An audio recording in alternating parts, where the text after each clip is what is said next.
तो hello my listener, मैं devil वॉयल्टी the story teller. आज आपके लिए लाया हूँ एक ऐसी स्टोरी जिसका नाम है ड्रीम। कोई ऐसा वैसा आम सपना नहीं, ये एक ऐसी ड्रीम जो आपकी जान तक ले सकती है। तो ये कहानी शुरू होती है एक ऐसे शख्स से जो कि सोचता था कि क्या हम सपने को सच कर सकते हैं, और उस शख्स का नाम था जेम्स, जो कि फिजिक्स और केमिस्ट्री में बहुत ही तेज था। अब ये देखते हुए उसने तय किया कि वो एक साइंटिस्ट बनेगा, और देखते ही देखते वो साइंटिस्ट बन गया। और आज 5 साल बाद उसने अपने सपने को सच कर लिया और चिल्लाते हुए कहा, आज मेरा सपना पूरा हो गया, मैंने बना लिया जिससे मैं किसी भी सपने को कैद करके उसे सच कर सकता हूँ। और उसने उसके सपने को कैद करने के लिए एक मशीन बनाई जिसका नाम था ड्रीम कैचर हेलमेट, और उसने शॉर्ट फॉर्म दिया DCH। उसको नहीं पता रहता है कि DCH कुछ निगेटिव एनर्जी भी ऑब्जर्व कर लेता है। जेम्स का एक बेटा रहता है जिसका नाम रॉबिन रहता है। वो उससे कहता है कि आज रात 12 बजे हम DCH हेलमेट का एक्सपेरिमेंट करेंगे। तो उसका बेटा मान जाता है, और रात के 12 बजे रॉबिन और जेम्स की पत्नी दोनों ही सो जाते हैं, पर जेम्स नहीं सोता है, वो जगता रहता है। वो अपने बेटे के सर पे पहले ही DCH हेलमेट लगा चुका रहता है। और तभी का बेटा चिल्लाते हुए उठता है और कहता है, नहीं, मुझे मत मारो, मुझे मत मारो। तभी जेम्स जाता है अपने बेटे के पास और पूछता है, क्या हुआ? तब उसका बेटा रॉबिन कहता है, पापा, मैंने देखा कि मेरे ऊपर आग लगी हुई है और मैं जल के मर गया हूँ। ये सुनते ही जेम्स आगे बढ़ते हुए हेलमेट की बटन बंद करता है, और वो शॉक में रहता है कि तभी उसे हार्ट अटैक आ जाता है और वहीं पे बेहोश होकर गिर जाता है। और तभी वहाँ हेलमेट में लिख जाता है निगेटिव एनर्जी एब्सॉर्ब। तो उसका बेटा उसे फेंक कर अपने पापा को हॉस्पिटल में भर्ती करवा देता है, इसके पिता। और फिर जेम्स कोमा में चला जाता है। जेम्स के कोमा में जाने के बाद रॉबिन को काफ़ी परिश्रम का सामना करना पड़ता है। 1 साल बाद जेम्स अभी कोमा से बाहर नहीं आया है, और अब रॉबिन काफ़ी बड़ा हो चुका था। उसने अपना ग्रेजुएशन कंप्लीट कर लिया था, और वो अब अपने पापा जैसा एक मशहूर साइंटिस्ट बन गया था। उसके पास वो DCH हेलमेट था, पर वो टूट चुका था, तो वो उसके बिल्कुल काम का नहीं था।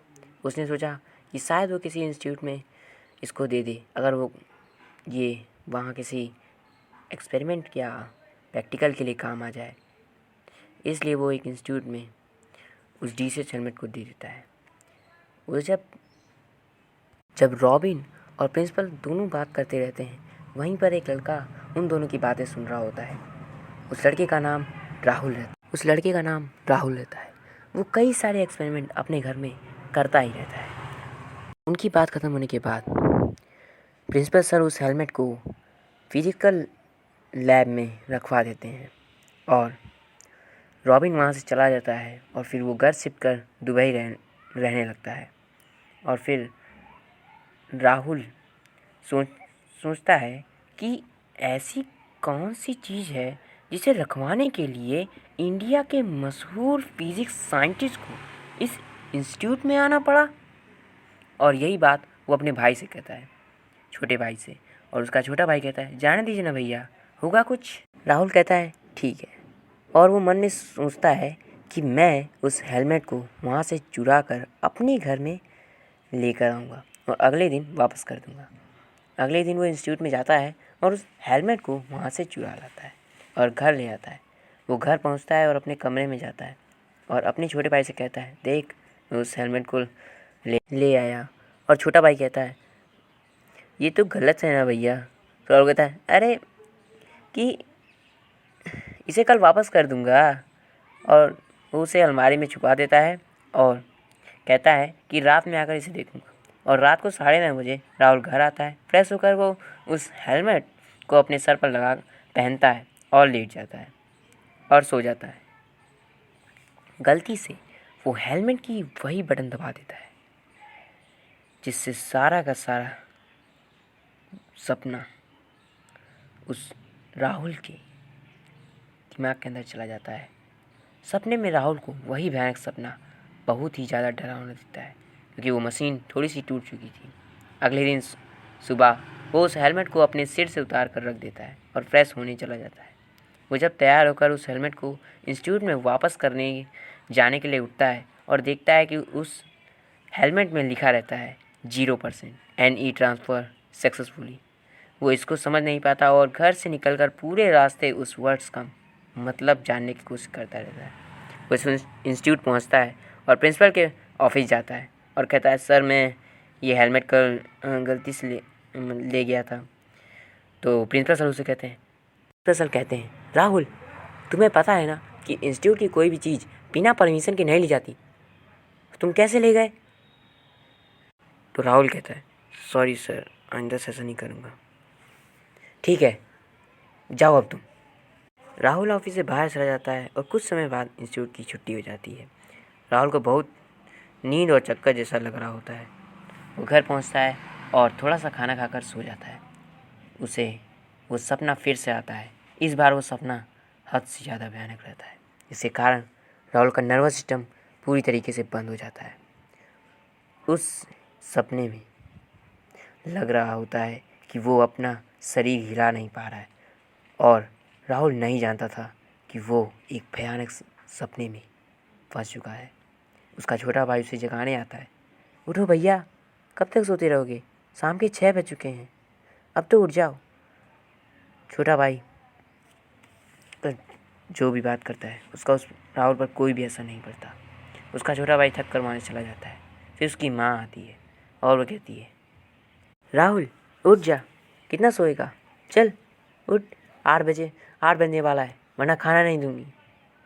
राहुल को इन बातों का कोई भी असर नहीं पड़ता। माँ चली जाती है और छोटे भाई से कहती है कि वो थक गया होगा शायद, इसलिए उसे सोने दो। अगले दिन सुबह उसका छोटा भाई 6 बजे उठ जाता है और राहुल का भाई हमेशा जल्दी ही उठ जाता था। छोटा भाई फ्रेश होकर आता है और उसे हिलाकर उठाता है, पर वो नहीं उठता। वो पूरी तरीके से एक जिंदा लाश हो चुका था। वो उसका हाथ उठाता है और फिर छोड़ता है। हाथ ऐसे नीचे गिर जाता है जैसे इसमें जान ही ना हो। उसका छोटा भाई डॉक्टर को फ़ोन करता है और कुछ समय बाद डॉक्टर आते हैं। वो उसका सर छूते हैं। सब नॉर्मल था, नब्ज़ भी ठीक चल रही है, धड़कन भी ठीक थी। बात ये थी कि राहुल कोई भी चीज़ का रिस्पॉन्स नहीं दे रहा था। डॉक्टर उसके हाथ में चिमटी काटते हैं जैसे किसी आदमी को। बाहर उसकी बॉडी पर इसका कोई असर नहीं हो रहा था, पर सपने के अंदर ये दर्द उसके लिए बहुत भयानक था। डॉक्टर उसके छोटे भाई से कहते हैं, इनका नर्व सिस्टम पूरी तरीके से बंद हो चुका है, ये जिंदा तो है पर एक लाश की तरह। डॉक्टर उनसे कहते हैं कि इनका नर्वस सिस्टम पूरी तरीके से बंद हो चुका है, ये जिंदा तो है पर एक लाश की तरह है। डॉक्टर पूछते हैं, क्या ये कल किसी टेंशन में था? छोटा भाई कहता है, सुबह जब ये उस हेलमेट को देने गए थे तब वो ठीक थे, पर अभी उसकी माँ पूछती है, कौन सा हेलमेट? तो छोटा भाई उसे पूरी बात बताता है। फिर डॉक्टर से कहता है कि जब वो आए थे तब वो थके थे और आते ही सो गए, तब से ऐसे ही है। वो उससे कहते हैं कि ये दवा उसे खिला दीजिएगा, अगर खा लें तो मुझे बताइएगा। राहुल सपने के अंदर एक बिल्डिंग में खड़ा रहता है और वहाँ से गिर जाता है और सपने में भी एकदम सेम टू सेम ऐसा ही होता है। वो अपने बेड में लेटा रहता है और वहाँ से गिर जाता है, जिसके कारण उसके सर में चोट लग जाती है और उसके सर से खून निकलने लगता है। छोटा भाई उसे बिस्तर पर लेटाता है और उसके सिर पर पट्टी बांध देता है और लिटा देता है। अब उस हॉस्पिटल में चलते हैं जहाँ जेम्स का इलाज हो रहा था और अचानक से जेम्स का ऑक्सीजन लेवल बढ़ जाता है और वो होश में आ जाता है। वहीं उसका बेटा रहता है। वो कहता है, पापा आप लेटे रहिए, आराम करेंगे तो आप ठीक हो जाएंगे, हम कल बात करेंगे।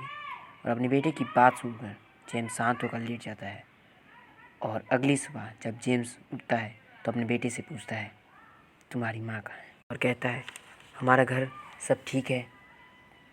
रॉबिन कहता है कि पापा हमारे यहाँ बहुत कर्ज हो गए, जिसके कारण वो घर को बेचना पड़ा और मैंने किसी तरह आपका इलाज करवाया, जिससे आज आप ठीक हैं। माँ ने मुझे पढ़ाकर आप जैसा ही फेमस साइंटिस्ट बनाया है। जेम्स पूछता है तुम्हारी माँ कहाँ है? रॉबिन रोते रोते कहता है कि अब वो नहीं रही।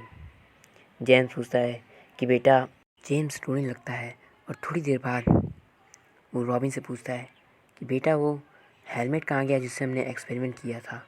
तो रॉबिन कहता है कि पापा वो हेलमेट टूट गया था, इसलिए मैंने सोचा कि वो हमारे काम नहीं आएगा, तो मैंने उस हेलमेट को एक इंस्टीट्यूट में प्रैक्टिकल के तौर पे दे दिया।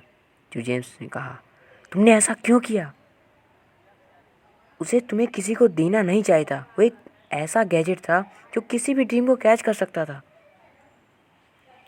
कोई भी। जेम्स फिर उसे पूछता है अब वो हेलमेट कहाँ है? तो रॉबिन से बताया कि वो इंस्टीट्यूट में है। जेम्स कहता है मैं उस इंस्टीट्यूट में जा रहा हूँ। तो फिर रॉबिन कहता है उस हेलमेट में ऐसा क्या है पापा? जेम्स कहता है बेटा, अगर वो सपना उस गैजेट के अंदर सुरक्षित है और वो हेलमेट सुरक्षित है तो वो सपना भी सेफ है, पर अगर उसमें थोड़ा सा टूट जाता है तो वो सपना काफ़ी ज़्यादा भयानक हो जाता है। मैंने जैसे उसने मॉडल बनाया था तब मैंने उसकी जगह पे एक तो चीज़ देखी थी कि वो थोड़ी सी निगेटिव एनर्जी भी कैच कर लेता है, और निगेटिव एनर्जी उस सपने को कितनी भयानक बना सकती है ये हम सोच भी नहीं सकते। और अगर वो गैजेट किसी को मिल गया और वो सपना जिसके अंदर चला गया तो वो सपना जिसके अंदर भी गया होगा उस आदमी की जान भी जा सकती है। इसलिए मुझे अभी उस इंस्टीट्यूट में जाके उस हेलमेट को लेना होगा और पता करना होगा कि उस हेलमेट को कोई लिया ना हो। उस इंस्टीट्यूट पहुंचता है और प्रिंसिपल सर के पास जाता है और उनसे कहता है कि मेरा बेटा रॉबिन आपके पास आया था, एक हेलमेट लेकर प्रैक्टिकल के लिए दिया था उसने, तो वो आपके पास है? तो प्रिंसिपल कहते हैं कि जी हाँ, वो हमारे पास है, इन्हें हम यहाँ पर किसी प्रैक्टिकल में इसका कोई वैसे भी प्रयोग नहीं है। जेम्स कहता है चलिए ठीक है, और वो वहाँ से चला जाता है हेलमेट लेकर। घर पहुँचता है, उस हेलमेट को देखता है कि तभी वो जो चीज़ देखता है उसे देखकर वो पूरी तरीके से हैरान हो जाता है। उस हेलमेट में लिखा रहता है निगेटिव एनर्जी ट्रांसफ़र सक्सेसफुली। वो इसे देखते ही पहचान जाता है कि इसके अंदर जो सपना था वो निगेटिव एनर्जी के फॉर्म में था और वो किसी के अंदर ट्रांसफ़र हो चुका है, और वो कौन है मुझे इसका पता लगाना ही होगा। वो जल्द से उस कॉलेज के प्रिंसिपल को फ़ोन करता है। हेलो, दूसरी आवाज़ से आती है सर आ जाइए। Hello mister John, James the great scientist, क्या बात है? वो कहता है सर मैं जेम्स बोल रहा हूँ, हेलमेट मैं आपके यहाँ से ले आया हूँ, उसे कोई ले गया था क्या? तो प्रिंसिपल हिचकिचाते हैं। फिर उसके बाद जेम्स कहता है सर प्लीज़ बताइए। सर वो हमारे कॉलेज का एक लड़का था जिसने उसे चुरा लिया था। सर उसका एड्रेस हुआ क्या? जेम्स पूछता है।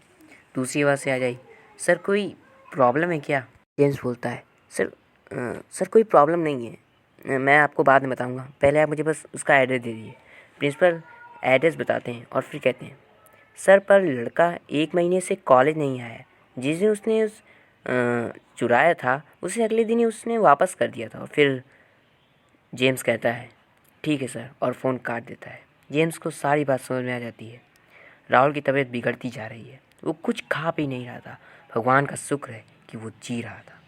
उसकी माँ और भाई बहुत ही दुखी थे। राहुल के सपने के अंदर वो एक जगह पर खड़ा रहता है कि तभी उसके सामने से एक साया आता है और वो कांपने लगता है। सपने के बाहर भी वो इसी तरह कांपने लगता है जैसे कि उसे ठंड लग रही हो। उसके भाई उसे पकड़ लेता है और चादर उड़ाते हैं, पर उसका कांपना बंद नहीं होता और अचानक से वो रुक जाता है। रात के 12 बजे माँ और भाई साथ में सो रहे होते हैं कि तभी छोटा भाई जब अपना हाथ से महसूस करता है कि उसका बड़ा भाई वहाँ पर नहीं है और उठकर उस सामने देखता है तो उसका भाई उसे खिड़की के पास सामने खड़ा दिखता है। और वो माँ को हिलाकर उठाता है और कहता है माँ भैया ठीक हो गए। और वो अपने भाई के पास जाता है, उसे मुड़ाता है और छोटा भाई देखता है कि उसके भाई की आँख पूरी तरीके से काली रहती है और छोटा भाई देखते ही चिल्लाता है माँ, कि तभी राहुल की आंख बंद हो जाती है और वो ज़मीन पर एक लाश की तरह गिर जाता है। सपने के अंदर राहुल को अपने छोटे भाई की आवाज़ आती है और अगले दिन जेम्स घर पर आता है। हेलो माय लोग लिसनर, मैं स्टोरी टेलर आज इसके पार्ट 1 यहीं ख़त्म करता हूँ। तो मुझे ज़रूर बताना कि आपको ये स्टोरी कैसी लगी और जानना चाहते हो कि उसके बाद राहुल का क्या हुआ और जेम्स ने उन्हें क्या बताया। तो भाई लोग जल्दी से चैनल को सब्सक्राइब कर दो और यार वीडियो को लाइक कर दो। मैं ज़्यादा लाइक एम नहीं करूँगा, लाइक यार है मैं मेरा 10, आप 10 लाइक कर दो और वीडियो को 100 बार कर दो तो मैं इसका पार्ट 2 लाऊँगा, ठीक है। तो यार जल्दी से कर दो और सब्सक्राइब भी करवा दो यार अच्छे से, ठीक है। इसको सब्सक्राइब करवा दो और लाइक भी कर दो, लाइक का एम भी पूरा कर दो। 10 ही हैं यार, कम है, ये तो बहुत ही कम होते हैं, तो यार इतना तो करवा ही सकते हो। और भाई व्यू 100 कर दो, बस इतने में के बाद इसका पार्ट 2 आ जाएगा। तो बाय बाय लोग, आपका ये स्टोरी टेलर दोबारा मिलेगा पार्ट 2 में।